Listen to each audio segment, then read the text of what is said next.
Audio is hot.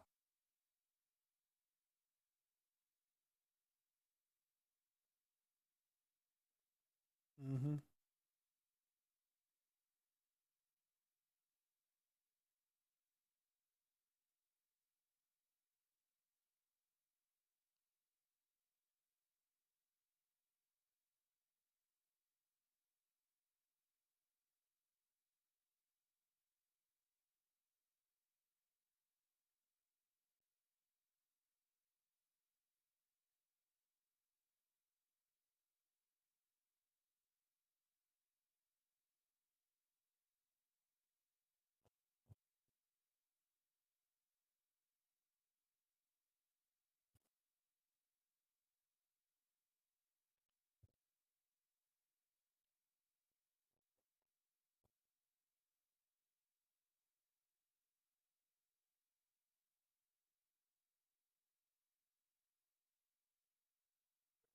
Go.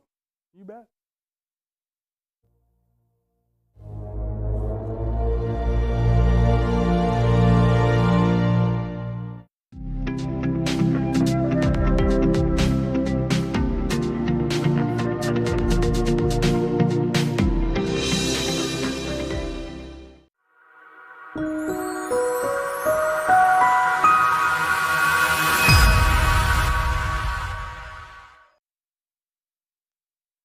Hi guys, back for another one. This one's going to be a special edition. Tyler here with Explore Scientific. Today we took, I don't know how many questions these are. I think they're about 15 or 20 Google questions that was sent to us, and we're going to go through each and every one of them. And I'm going to explain the answers and the do's and the don'ts. So the first question is, why can't I see anything? All I see is black through my telescope. Well, lucky for y'all, I have a little tabletop telescope here. We have the diagonal put in. We've got the eyepiece in there. Everything's assembled just like the instructions tell us to, but I can't see anything out of it. It's daylight. I'm pointing it at a tree. I know I'm looking at a tree with my eyeballs, but I can't see anything with my actual telescope. Funny thing is, majority of telescopes have what this little thing right here, a dust cover or lens cap. That, folks, will help you bring in the light, is if you just take off that little bitty cap.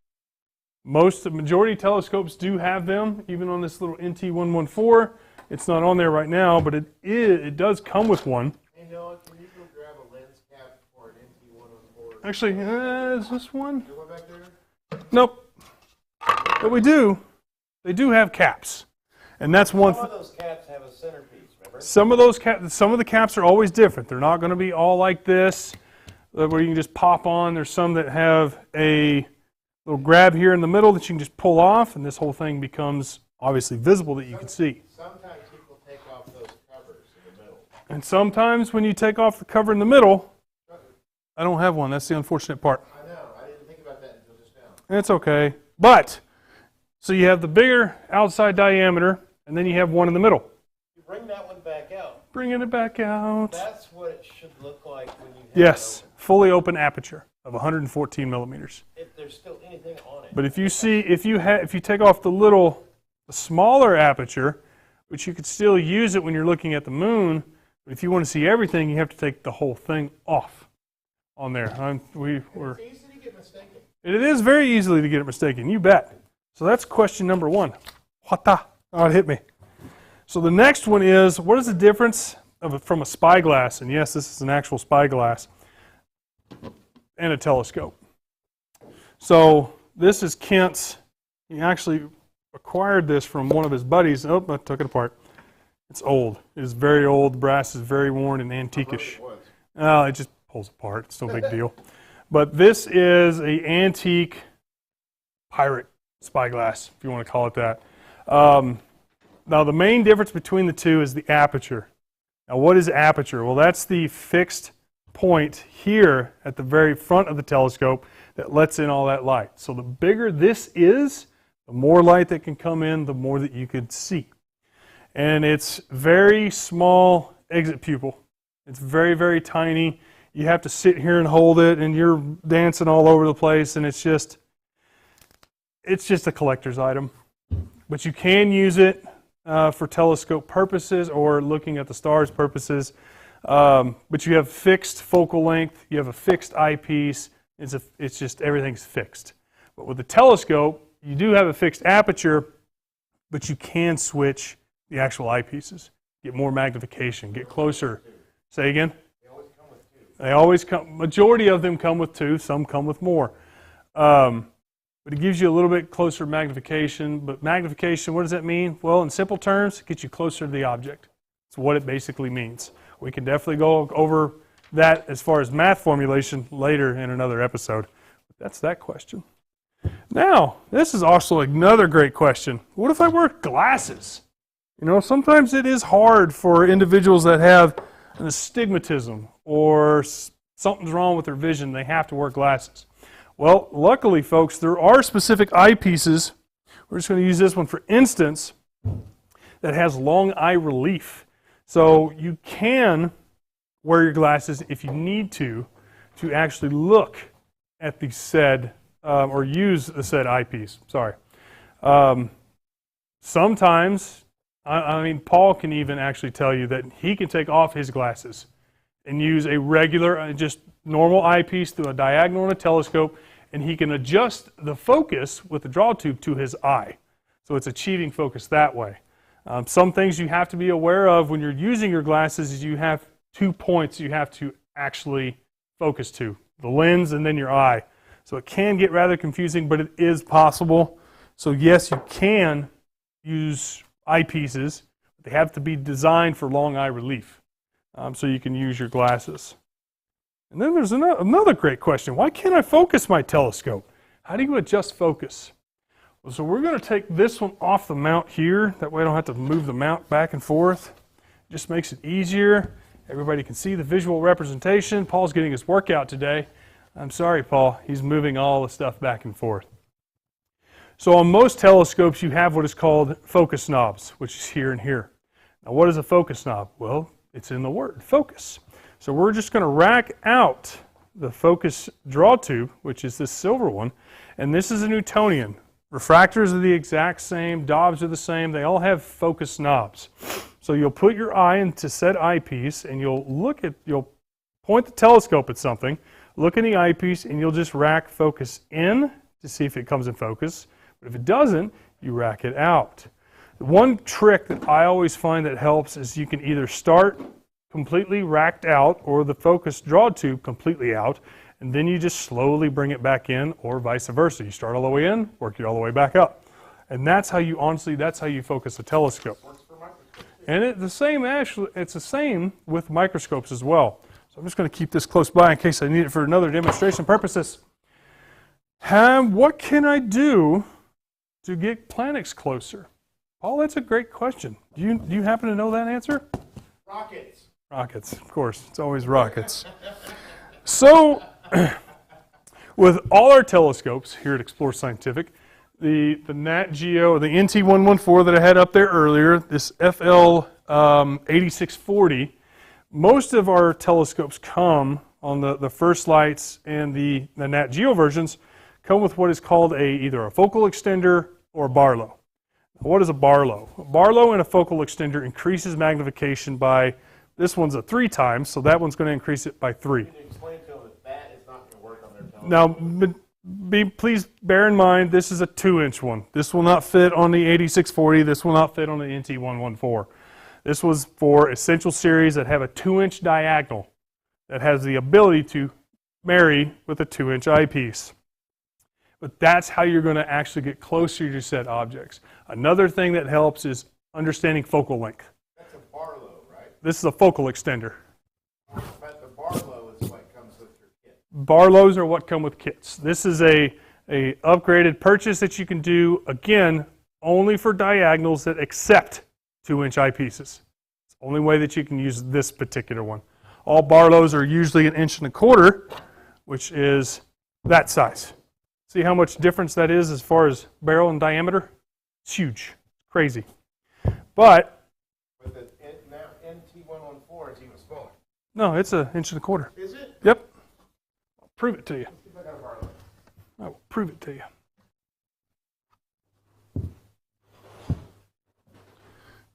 as we wait, I can talk a little bit about focal length and why it actually matters. Break it down to very simple. So focal length, what is focal length? Well, every telescope has a specific focal length to itself. This one's 114, or not 114. I believe this one's 600. We'll just round up and use easy numbers. So 600 millimeters of focal length. So with that focal length, and if I use a 2 times Barlow and then a 14 millimeter eyepiece, how you can convert your new magnification or power is you take your eyepiece number and you times it by 3, 2, or whichever. But focal length, the bigger your number on the millimeters in focal length. This is 600, and you want to look at planets. I want something that's 1200 or greater. So I'm looking for something in the focal length of 1200 or greater. So the bigger that number, the closer to the objects as you can actually see. And while we're waiting for Paul to come back with the actual Barlow, the other thing about Barlows is there are usually 1 or 2 elements inside the actual eyepiece itself.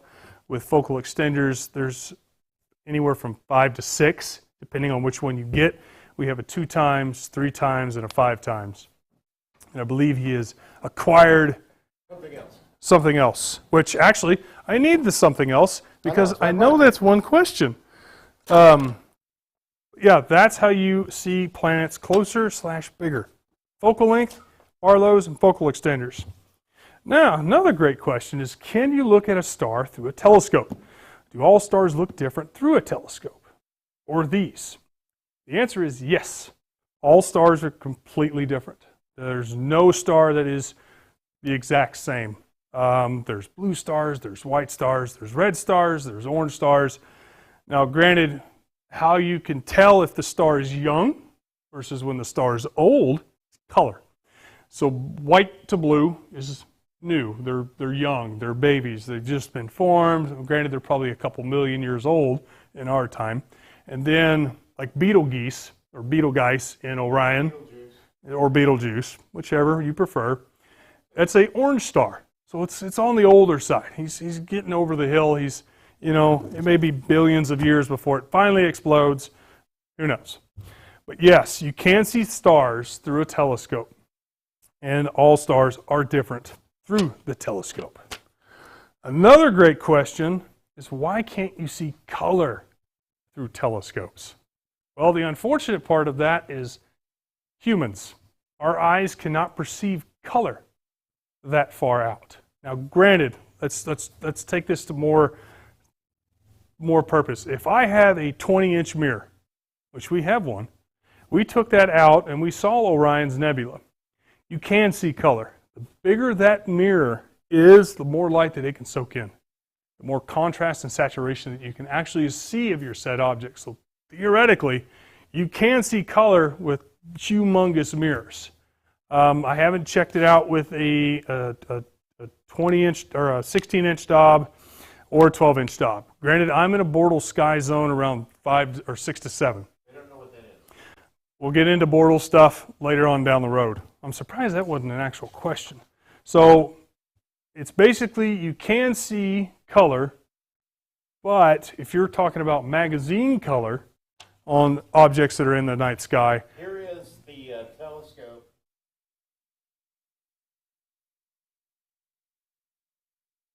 Uh-oh, audio. Am I good now? That's the James Webb. So the James, if those pictures, I believe, is of the Cygnus wall. We can't physically see that color with our naked eye through a telescope. Can't do it. Will it look like the one on the bottom? A lot fainter. You couldn't see this with a naked eye because this is zoomed in and cropped. Well, the other problem is that's a nebulae or nebulosity. Galaxies you can see, actually, but they are gray and fuzzy. I hate to be the bearer of bad news, but it's just a gray fuzzy. Setting your expectations here instead of way up here. You can't perceive color. It's too far away.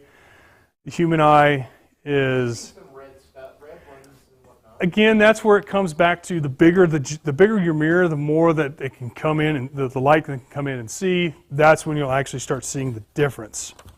So one of a great question here is, how do I use my cell phone to take pictures through a telescope? So I want to get back my NT114 that we have here. I'm going to move these eyepieces out of the way. And Paul actually brought me a handy-dandy smartphone adapter. Thanks, Paul.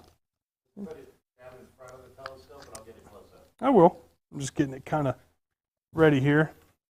So all of our First Light series, Nat Geo, Explore 1, and all of those will come with an actual smartphone adapter for your telescope. They all have suction cups right there. They all have suction cups so you can put your smartphone there. I have a case on mine or I'd be able to do it for you. But how it works, we might as well just break this down to the nitty-gritty. So your eyepiece, you have your said eyepiece here. You put it right down the collar, and I like to make sure that it's flush with the actual collar, and then I use the thumb screw, tighten it up, drop it down the draw tube, tighten it up with the collar of the draw tube, and then I'm ready to be an astrophotographer with an NT114. Well, let me see here. But it would literally just like that. That's what it does. I'm going to hold. Well, there it goes. It stays. There you go. That's what it does. Yep. Oh, gosh. That's what happens. That's what happens. So that is how you achieve with a smartphone, with a smartphone adapter. Yeah, it does take a little bit of finesse, especially with newer cameras that have the 3 lenses, and some of them have 4 lenses. They constantly move, and it's a booger. It really is a booger.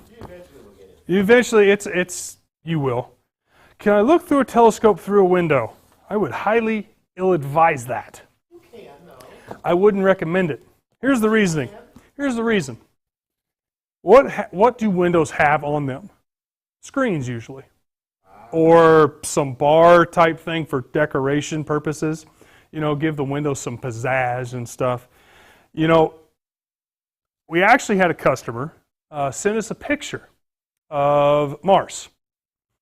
He was looking through his screen.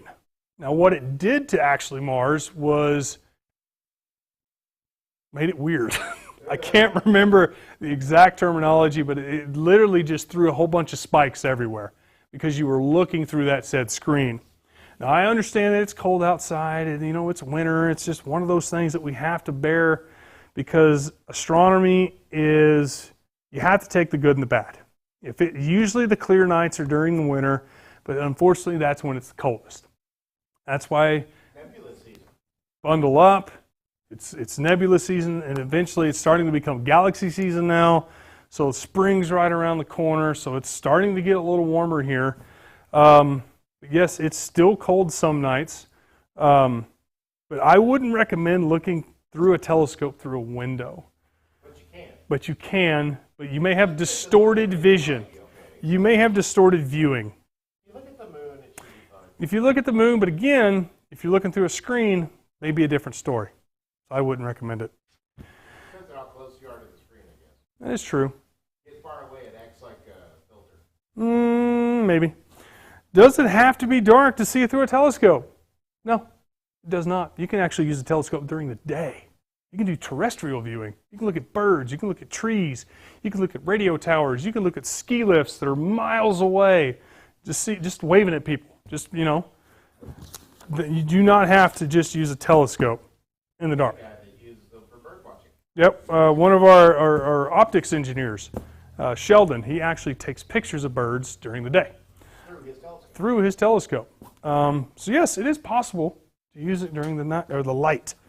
Why is it so hard to focus a telescope? Well, a couple of things. I'm going to bring back the old trusty NT114 here. So again, we're going to mention that all these come with, well, yes and no. So most of these telescopes, like Paul said earlier, come with multiple eyepieces. Some people think that this is a 26 millimeter. I always start out with the biggest number first. Why? Well, if you sit here and look at that picture, once Paul loads it up, it's just a big giant piece of glass. It makes it easier for your eye to see through. Now the other eyepiece that comes with this particular telescope is a 9mm. That's like looking through this as far as eye relief, that little bitty hole. So that could also be the reason why you can't or find focus and why it's hard to see through the telescope. Or it may be black. Or it may be black, but we covered that one earlier. So always, always, always, I recommend that you start with the highest number first. Find your object. Get in focus with your object. Look at it. Let the natural, let your dark, just let your eyes adapt to the dark. Granted, if you're looking at the moon, it's hard to do that. But look, just take as long as you want looking. It's about the journey, not who can finish first. And then swap eyepieces out to get closer to your object. Increase your magnification. And everything is moving, but again, we'll have to see if that's actually a question to see. But finding focus, always start out with your highest numbered eyepiece or lowest magnification. That's another term that you'll hear a lot with telescopes is magnification and power. So start with your lowest power eyepiece, which is the highest number on the eyepiece. Should you look at the sun through a telescope? Only if, and I mean this with complete, I can't say authority because I have no authority. You have to be very careful with the sun. The sun, it doesn't, here, this is what I did one day. I was pointing my telescope at the sun, didn't even think about it. Took the cap off, and I had the plastic cover that protects the diagonal just sitting over there. Not even less than 5 seconds. I already burned a hole through this little plastic cover. So if you decide that you want to look at the sun, either leave your lens cap, don't even point it at the sun until you have safety equipment over the objective lens, which I don't have a sun catcher here. Yeah, hang on. Uh-oh, hanging on. And we got Tupac in the background. I know, right? Lordy. Or solar glasses. You want to make sure that you're very, very safe with the sun because it will literally blind you in a matter of seconds. Or a sun catcher. And it's permanent. And it's permanent. You can't fix it. This is what you want to look at the sun with. Something that has some film texture that is supposed to be used for the sun. Not this. This. Again, not this. We want this. And this is why, folks, there are always pictures or stickers on all our telescopes that have do not look at the sun directly. You will literally ruin your vision, and once you ruin your vision, you cannot get it back. It is permanent. Optometrists cannot fix it. I hate to be the bearer of bad news. So please, if you want to look at the sun's great. It's the biggest, closest star that we got in our solar system. Play it safe, because you only have one set of eyeballs. They cannot grow back. They're not like teeth. They do not grow back. Why is my telescope blurry? Well, it could be dirty. That's one thing. So some telescopes, they may not be blurry. You may be either using, again, we're going to talk about eyepiece magnification. You may have too much power. You know how we talked about the 26mm and the 9mm? You may have started out with a 9 and you're looking at something that's like, God, that is awfully blurry. I can't get it in focus. And the other thing is, you may be just outside of focus or inside of focus, which outside of focus is you've gone past the focus point. Inside's obviously the complete opposite. So the other thing that it could be blurry is atmosphere. This is a tricky one. It's very hot. That's atmosphere. So when you ever see somebody laying down asphalt or a road or anything, and you can see that it's just the waves are just coming off like crazy, that is the atmosphere that does or will travel up and go into the outer atmosphere. So one thing that you can look at is stars. If you ever see stars twinkle, just like they're dancing, or it looks like they're changing color from white, green, blue. That is atmospheric seeing that you're looking through. And when you look at it through a telescope, it can look blurry, it can look muddy looking, like it's just not clean and crisp like it would be during an actual winter night. That's just the clean air. But if you don't see a star dancing or twinkling or changing color, that is the excellent time to actually use a telescope or a pair of binoculars, because you're not seeing through all that muddy mess of the atmosphere. That is one reason why your telescope may be blurry, or you started off with too high of an eyepiece. How do you focus to see planets? Well, that's also another tricky one. It depends on, what planet you're looking at. I always try to start... Pluto's going to be literally a star. You can see it. It looks like everything else. It just looks like a star. That's all it looks like. Jupiter, for instance. So how I try to focus on the lunar is I look at the edge of the planet themselves. I try to get it so if you go inside or outside of focus, you can kind of see what's the word I'm looking for? Kind of like a little mirage just extending out, or just an out of focus point. It just extends past the outside of the moon, Jupiter, or whatever. I try to bring that edge as close as I can, and then I start looking at structure differences. With Jupiter, it's the bands. With the moon, it's all the craters. With Saturn, it's the rings. If I cannot split the Cassini rings, which is Jupiter's got two big rings that you can see. You got the outside layer, you got the Cassini, which is in the middle, which is just open space, and then you have the other actual rings. If I cannot split those rings and see the Cassini division or Cassini ring, then I'm probably out of focus. But the other thing that you have to be aware of when you're looking at planets is atmospheric seeing, or atmospheric disturbance. Because if you have a bad atmosphere, everything's going to look muddy, everything's going to be blurry, no matter how much you try to achieve that beautiful focus. And do you need to focus the telescope? If you want to see something, yes. You have to focus the telescope, or everything will be blurry, muddy, and you're not going to be happy with the results. Show us on the little one. Show us on the little one. What do you want me to show? The other one. Oh, the other one. This one. So if I'm trying to focus on something, if I'm looking at something at the far off distance and I want to see what I'm actually looking at, again, you mess with the focus knobs to bring out the draw tube to achieve that focus point. So if you're wanting to see something, whatever you're looking at, birds, planets, trees, telephone wire. Say what? It's not automatic. It is not. You are the automatic machine. You are constantly moving it back and forth. You have to mess with it. Everything is at a different focal length or focal plane. So your focus does change a little bit as far as planets. Stars are basically the same. Galaxies are going to be a little bit different because they're all at different planes of focal points. So they're all going to be different. And that's how and why you need to focus a telescope. Can you see a galaxy through a telescope? Yes, you can. It is gorgeous when you do. But again, I'm going to set your expectations here.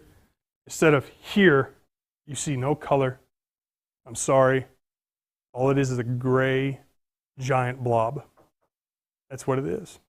But if you look at a galaxy long enough, like we'll just use Andromeda for instance, and you look at the spiral coming off of Andromeda, and you look at it long enough, and your eyes become night adapted, you can make out the actual arms in Andromeda. You can. You really can. I've done it. Even with that little NT114. It takes a minute because you have to sit there and look at it.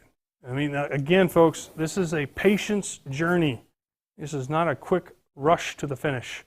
If you want to really enjoy this kind of hobby, you have to be patient. You have to be willing to learn. You have to be willing to make mistakes, because I promise you, they happen. They even happen with me. All the time. Even when I'm trying to do astrophotography, I'm going to make a mistake.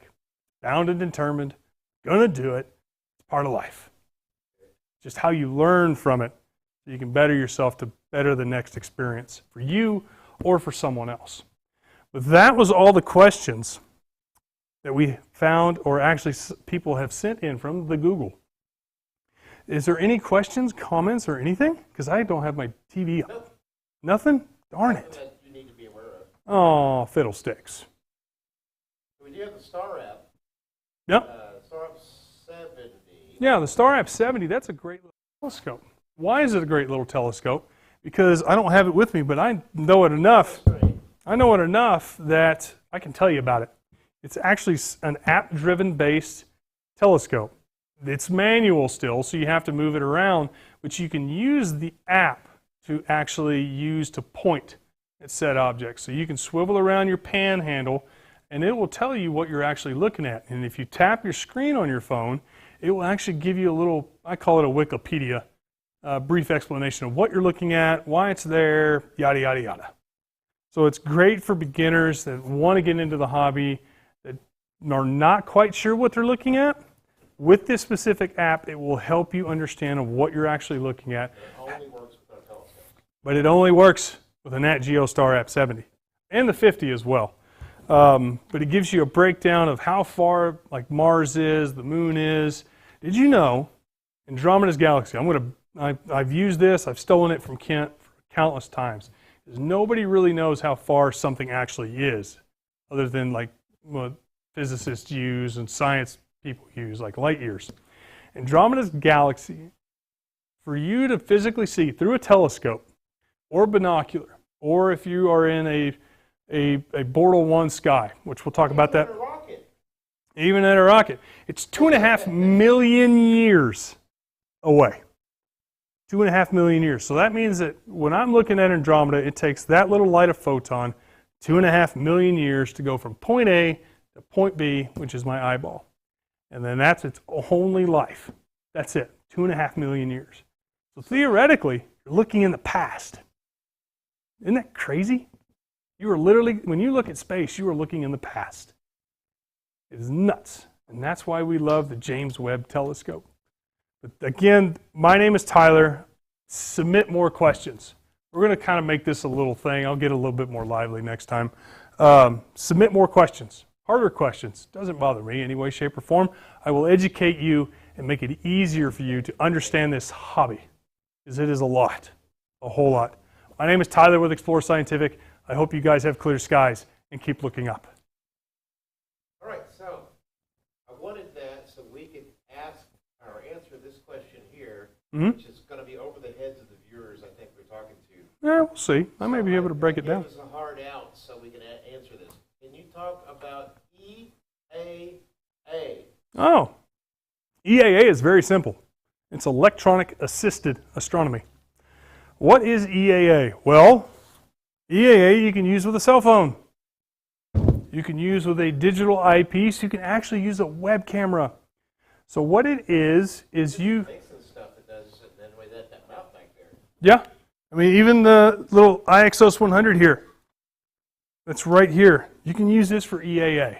All EAA is you need a computer-driven mount or a go-to mount with a telescope that has the ability to put either a camera, like a planetary camera, cell phone, and all you're literally doing is slewing to your object that you're looking at, getting whatever program that you want to look at, like SharpCap, because it's free, ASI Air, which you can do with a tablet, a phone, computer.